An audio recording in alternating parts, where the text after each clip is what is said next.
Port d'Halifax, Nouvelle-Écosse, au large, l'océan Atlantique. C'est ici même qu'en avril 1912, les rescapés du naufrage du Titanic ont touché terre. Le bateau avait frappé un iceberg qui dérivait dans les courants de l'Atlantique Nord. Aujourd'hui, on connaît bien les courants marins qui parcourent l'Atlantique ainsi que ceux du fleuve Saint-Laurent. Mais depuis quelques années, les chercheurs ont repéré des petites modifications, des changements dans la direction des courants et dans leur vitesse.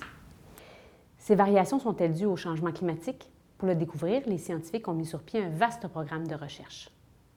Les scientifiques suivront ces courants marins grâce à des centaines de bouées émettrices de signaux radio.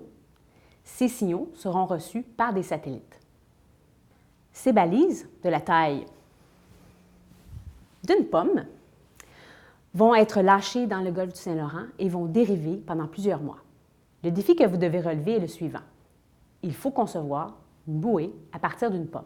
Elle devra flotter à la surface de l'eau, légèrement en hauteur, et ne devra pas baigner dans l'eau.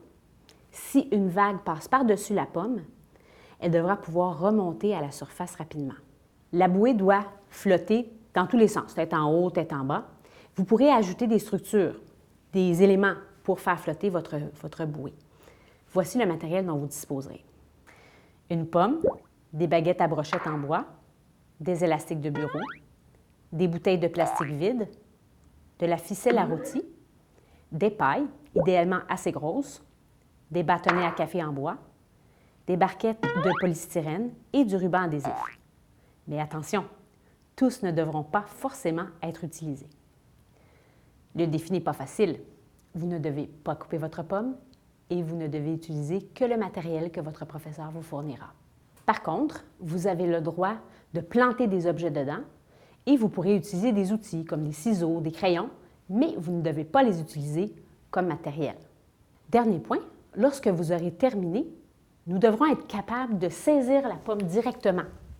Elle ne devra pas être complètement enveloppée de matériaux. C'est votre défi. Vous avez un temps limité pour le réussir. Je vous souhaite bonne chance.